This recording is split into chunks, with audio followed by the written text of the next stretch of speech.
Hey everyone, it's Carrie, aka Nerdy Girl Crates, and welcome back to my YouTube channel.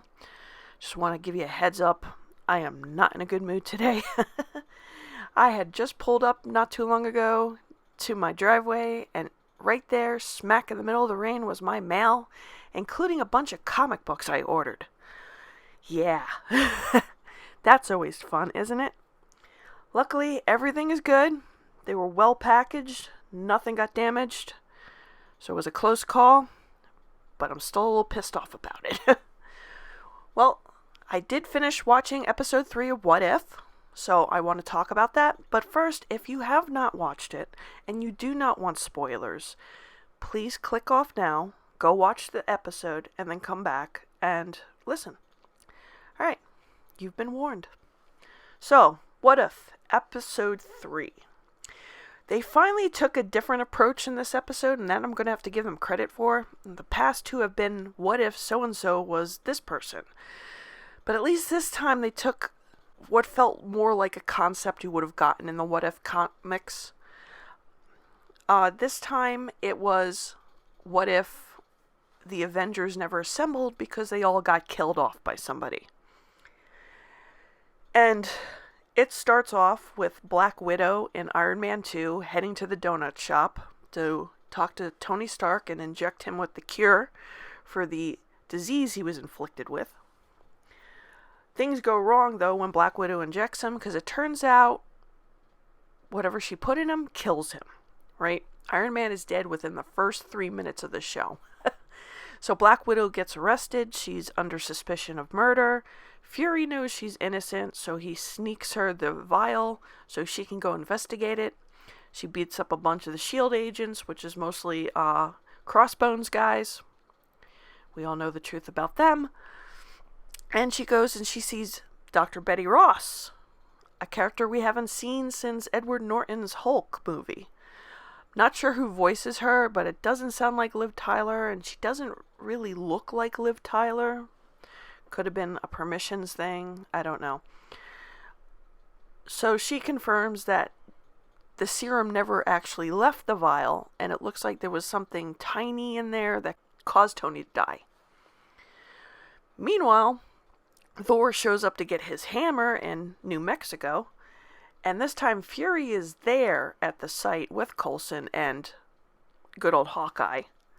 Well, as Hawkeye's pointing the arrow at him, he's asking Fury if he wants him to shoot, and he says, no, hold off, but suddenly the arrow hits Thor and kills him.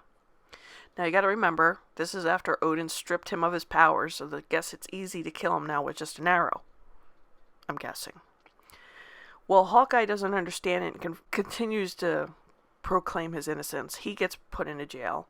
When Fury goes to talk to him, they find out he's dead. Then Loki shows up with all of Asgard to get revenge for his brother's death, which we all know there's probably an alternate motive there. It is Loki. So, a few things. Like I said, I was kind of glad they took a different approach in this episode. It wasn't the same old, what if T'Challa was Star-Lord, or what if Peggy Carter became Captain, well, whatever. I do have a lot of issues, though, with this. I know I've heard people before in the past complain about Marvel humor, and a lot of it never really bothered me in the early phases of the MCU. But with this What If series, the humor just does not land. It is not funny most of the time. It is just kind of like, awkward. I don't know who's writing these shows. I have to look it up. But they don't have the concept of good humor at all. I don't even know if these people make jokes in real life. It's just really, really bad. And you're just kind of, they spent like so much time on Coulson complimenting Thor's hair. And then Hawkeye going, yeah, he's right, he has great hair. And then later when Thor is dead, Coulson still goes, wow, he smells amazing, like lavender. The man is dead, please. For crying out loud, the man is dead. It seems like I got the impression that Widow was probably going to be the hero of this whole episode, but she also ends up eventually getting killed, and it's left to Fury to solve everything, so he makes an alliance with Loki, who I assume just wants to look good in front of everybody. Now, Tom Hiddleston is always great. Even as much as I had issues with the Loki TV show, the man is a great actor. It was interesting to see how he played out things.